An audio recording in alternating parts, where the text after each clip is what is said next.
E aí galera do Hashtag Edu, tudo bom? Bom, eu sou o Alessandro e nós estamos começando hoje uma série de videoaulas que a Secretaria de Estado de Educação e Esporte do Acre está desenvolvendo para você, certo? Nós vamos estar postando essas videoaulas tanto no site da Secretaria como também no YouTube, né, nas redes sociais aí para vocês poderem desfrutarem disso, ok? Bom, nossa disciplina hoje é matemática. Então eu sou professor de matemática e vou desenvolver com vocês um conteúdo que eu escolhi para a primeira aula. Nossa aula de hoje vai ser sobre Teorema de Pitágoras, né? Esse Teorema de Pitágoras, muito conhecido nosso. Por quê? Porque ele aparece em várias aplicações, tanto da matemática como, por exemplo, da física, né? Mas para isso a gente precisa entender primeiro quem foi Pitágoras. De onde foi que esse cara surgiu? Como é que apareceu tudo isso? Pitágoras, ele viveu antes de Cristo, né? Bem antes de Cristo, numa ilha grega chamada Samos, né? Na Grécia, chamada Samos, e ele foi contemporâneo de Tales. Tales também vai ser o nosso agente invisível aqui. De vez em quando eu vou conversar com ele, viu? Quando vocês verem jogando alguma coisa ou perguntando alguma coisa para alguém, é o Tales. Mas não é o Tales de Mileto, não. É o meu Tales. O Tales é meu agente aqui, para assuntos aleatórios. Bom, então, Pitágoras, ele foi contemporâneo de Tales. Tales viveu numa vila chamada Mileto, por isso que o nome dele era Tales de Mileto. E Pitágoras viveu numa ilha de Samos, por isso que era Pitágoras de Samos. Bom, Pitágoras desenvolveu esse teorema, mas não foi algo novo no tempo dele, não. Por quê? Porque bem antes dele já havia sido desenvolvido esse teorema. Só que Pitágoras foi o cara que provou esse teorema. Então, por isso que ele ficou com o nome dele para a eternidade. Bom, mas como é que funciona o teorema de Pitágoras? O que é isso? Onde é que a gente pode ver uma aplicação no nosso dia do teorema de Pitágoras? Bom, quando a gente pega uma televisão, e aparece lá, o cara diz, olha, essa televisão tem 52 polegadas. Por que será que o cara afirma que a televisão tem 52 polegadas? Essa televisão tem 52 polegadas porque a distância que vai desse vértice aqui a esse, ou seja, a diagonal desse retângulo, é 52 polegadas. Ok? Então, a polegada, ela está ligada, e ela, às vezes a gente identifica ela por esse símbolo aqui, esses dois apóstrofos aqui, ó, indica polegada. Então, a polegada, ela está ligada a essa diagonal aqui, ó, certo? Então, quando a gente fala 52 polegadas, é a medida desse vértice a esse da televisão. Ok? Então, como que eu posso calcular essas polegadas da televisão, sabendo apenas as dimensões de dois lados? Aí é onde entra o Teorema de Pitágoras. Mas o que é o Teorema de Pitágoras? Por que eu consigo aplicá-lo ali? Como é que eu faço isso? Bom, o Teorema de Pitágoras, ele é aplicado num triângulo que a gente chama de triângulo retângulo. Mas o que é um triângulo retângulo? Um triângulo retângulo é aquele triângulo que tem um ângulo reto, ou seja, um ângulo de 90 graus.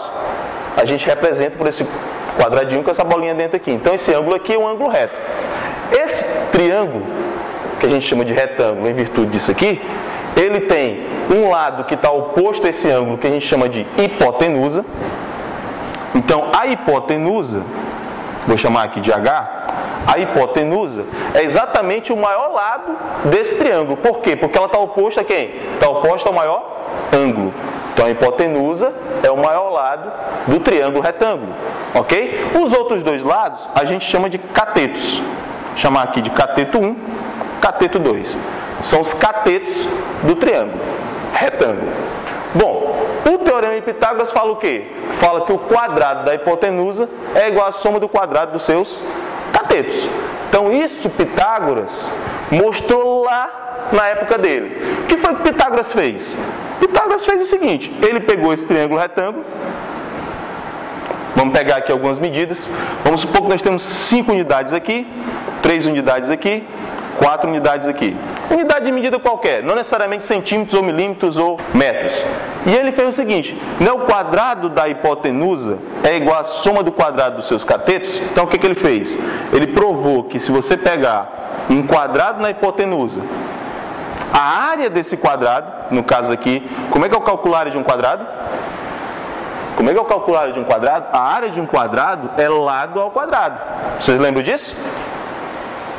Tu lembra, Thales, disso? Acho que o Thales não está lembrando não, então vamos recordar. A área, o Thales, não esqueça, o Thales é meu agente imaginário. Perfeito? Então quando eu falar Thales, não é porque eu estou doido não, é porque tem um agente imaginário aqui que está trabalhando junto comigo. Senão eu não conseguia produzir tudo isso. Ok? Joga um pincel aí, Thales, um azul. Beleza, esse Thales é bom demais. Bom, então a área do quadrado é dada por lado ao quadrado. Então se você pegar um quadrado, o que é um quadrado? Um quadrado é um quadrilátero, ou seja, tem 4 lados, né? Por isso que é um quadrilátero, obviamente, que todos os ângulos internos são retos e todos os lados são iguais. Aí eu pergunto, todo quadrado é um retângulo ou todo retângulo é um quadrado? Depois a gente toca nesse assunto aí, tá bom? Bom, mas olha só, a área do quadrado é dada por lado ao quadrado. Nesse caso aqui, o lado do quadrado vai ser quanto? Vai ser 5 unidades. Portanto, a área desse quadrado aqui será de 25 unidades. Perfeito? 25 unidades. Bom, o que ele fez? Ele fez a mesma coisa nos outros 2 lados do triângulo retângulo. E ele percebeu o quê? Quando ele calculou a área desse outro quadrado, que é de lado 4, que vai dar 16, porque 4 ao quadrado é 16, e a mesma coisa aqui, 3 ao quadrado, 9, o que ele percebeu? Ele percebeu que o quadrado, a área do quadrado da hipotenusa era igual a quem? A soma da área dos quadrados dos catetos. Observa. Antigamente, na época dele, não se escrevia do jeito que a gente se escreve hoje. Hoje a gente fala assim, o quadrado da hipotenusa é igual a soma do quadrado dos seus catetos. Todo mundo entende isso. Na época dele, como é que era escrito? A área do quadrado sobre a hipotenusa é igual à soma da área do quadrado sobre os seus catetos. Sobre, né? Perfeito? Então era uma coisa mais longa. Mas hoje a gente entende que o quadrado da hipotenusa é igual à soma do quadrado dos seus catetos. Ou seja, a gente pode voltar aqui, nesse outro triângulo aqui, e geralmente aparece assim. Vou chamar a hipotenusa de A, chamar um cateto aqui de B e outro de C. O que eu sei? Eu sei que o quadrado da hipotenusa é igual à soma do quadrado dos seus catetos. Perfeito? Segura aí, Thales. Thales é um cara bom. Esse teorema aqui é mundialmente famoso. E a maneira de demonstrar ele, a gente vai ver depois em futuras aulas o que é demonstração, tem mais de 300 maneiras de demonstrar esse teorema aqui. E se não for o mais conhecido na matemática, eu considero ele como sendo o mais conhecido na matemática, ele é possivelmente o segundo mais conhecido, então vamos colocar assim. Bom, esse teorema de Pitágoras aqui pode nos dar a solução desse problema aqui. Por quê? Porque se nós tivermos a dimensão desse lado, que aqui no caso seria a altura da televisão, e nós tivermos a dimensão desse outro lado aqui, ó, que seria o comprimento da televisão, a largura da televisão, o que nós vamos conseguir calcular? Esse valor aqui, que eu não vou saber. Então vamos supor, se aqui for 10 e aqui for 20, qual é essa medida aqui? Se eu aplicar Pitágoras, eu encontro. Obviamente que se aqui tiver em centímetros, que é o que a gente vai encontrar no nosso dia a dia, ou milímetros, o que vai acontecer? No final das contas vai ter que dividir por quem? Pelo valor da polegada. Porque na vida cotidiana, ou seja, no nosso dia a dia, não trabalha com centímetros. A gente não fala, por exemplo, que uma televisão tem 30 centímetros de polegada. A gente fala, né? Não fala isso. A gente fala o quê? A gente fala que a televisão tem 30 polegadas. Então a gente tem que lembrar o quê?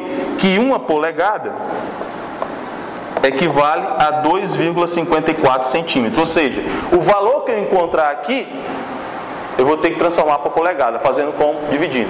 Isso vai ser uma futura aula que nós vamos trabalhar e nós vamos dar a resposta desse probleminha aqui. Vocês vão estar trabalhando nesse probleminha aqui para dar a resposta para a gente. Um outro probleminha que a gente poderia ver também era se você pegar o seu celular, que você, praticamente todo mundo tem um celular hoje em dia, você utiliza, quantas polegadas tem o seu celular? Será que é possível você calcular agora com as informações que eu dei para você? Basta pegar uma trena, medir aqui o comprimento dos lados, que você calcula a diagonal desse celular. E, portanto, você vai ter quantas polegadas tem esse celular. Não esqueça que tem que dividir por 2,54. Finalizando nossa aula de hoje, vamos deixar esse probleminha aqui para vocês pesquisarem na próxima aula e tentarem fazer. O probleminha aqui da televisão, que vocês viram aí no vídeo. E poderiam acessar também a nossa página, nossa fanpage aí na internet. Vocês estão vendo aqui embaixo. Vamos deixar um outro probleminha para você tentar verificar na internet. Por exemplo, se vale o teorema de Pitágoras que o quadrado da hipotenusa é igual à soma do quadrado dos seus catetos, será que vale também que A ao cubo é igual a B ao cubo mais C ao cubo? Será que isso aqui é verdadeiro? Bom, vou dar a dica. A dica é pesquisar o último teorema de Fermat, que você vai poder ver isso aí. Valeu? Galera aí do #Eduque. Abraço.